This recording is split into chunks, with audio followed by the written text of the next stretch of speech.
Now, we all love finding a good bargain, and in today's market, it's that much more special when you can find a good price on a game that's usually massively out of your price range.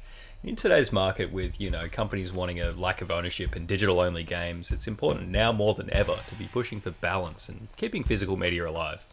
With all that said, this isn't a video where I tell everyone they have to exclusively go back to physical. That'd just be fucking stupid. But many of those who have shifted towards a digital library would understand the importance of physical media. Some of my best pickups are of games that aren't currently available legally, and others are just games that I wanted to collect for specific systems, but it's an ever-growing issue that people can't experience some of these classic games because the companies just won't do anything with them, and they start to get really expensive to collect.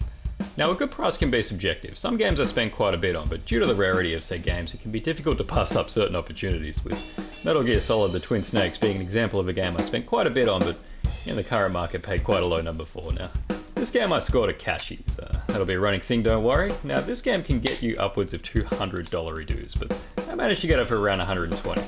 Not bad in my view. As a fan of the series, I get to finally play the incredible remake of the PS1 classic. Having a look on the Xbox digital store, and it's not there, but hey, we finally got some of the other games back up for too much. Luckily, I got the 360 HD collection at Cashies in New Zealand for a measly 5 Kiwis. Now, hunting down bargains like this doesn't happen every day. I drove all the way down the fucking North Island, and this is the only good deal that I found, but at least it makes it that much more special when you do finally come across something. It's always worth having a look in places that might have games. I mean, it's not always guaranteed there'll be something good, and you'll find your fair share of crap Wii games before anything decent shows up, but persistence is key. Now, used game stores and markets are going to be pretty on the ball with pricing these days. You're not really going to find anything too cheap. You'll pay around market price, and some places will just straight up try and rip you off.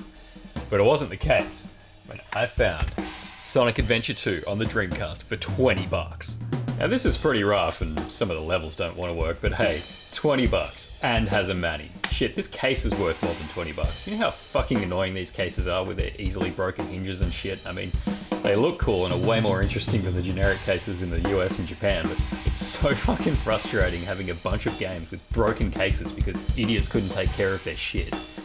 Going on a tangent here, but the point is, the guy had clearly mislabeled the game as Sonic 2 and had it priced as such, so obviously a pleb like me just comes along and sweeps that shit up, laughing like an idiot all the way back home. I bet my Wookiee. Another thing that gamers tend to collect for a little bit is sealed games. Now, I don't really go for sealed games much myself because I'm buying the game to play them, but I don't know, this copy of Quake 3 on the Dreamcast was cheap enough for me to get for the shelf. Now, I already have a copy of Quake 3, which I think I paid more for, and you guessed it, broken fucking hinges. This game slaps though, and is still worth playing. Oh, there's still people playing this online to this day, so when I had a chance to score a sealed copy for 40 bucks, it was hard to say no. But sealed games are a weird one. It's more a market for people wanting to make money a lot of the time these days, rather than genuine collectors, because they're often getting priced out of their own hobby. This was just a cashies find anyway, but if it was on eBay, it'd be like 3 times the price. But anyway, the point is, this game slaps. Alright, so these last 2 games, one's a little bit more rare than the other, but my favourite pickups for cheap have been the first 2 Shenmue games on Dreamcast. Complete with their cardboard sleeves and everything, just ignore the pre-owned sticker on the front of this. That would have been quite the bargain then too. Now, these games are legendary and are 2 of the most ambitious games I've ever played, especially the second one. They're quite easy to purchase these days as well, and the Xbox version of 2 is pretty cheap, so I'm kind of surprised they didn't port both games over, but whatever, you get the Shenmue 1 DVD with that, I guess. Anyway, I already own both of these games, but I got these to replace those copies in worse condition, as you do. The fun part is I paid a fraction of the price. Shenmue 1 I paid like 50 bucks for, which is a pretty good find, and maybe $30 below market, but Shenmue 2 I also paid 50 bucks for, which is a good $100 under market price. This is after I paid heaps for this game, and not even a year before, and the next thing you know, I get a better copy for nothing. It's just the way the world works sometimes. And if I'm stupid enough to overpay for games, then so is someone else, so usually you can sell your extra copy. Now, you've stayed this long, you're probably wondering what the point of this video was, and I just wanted to talk about random games that I found for cheap and make a video that no one's going to watch anyway, so I don't know, I'm sorry I wasted your time.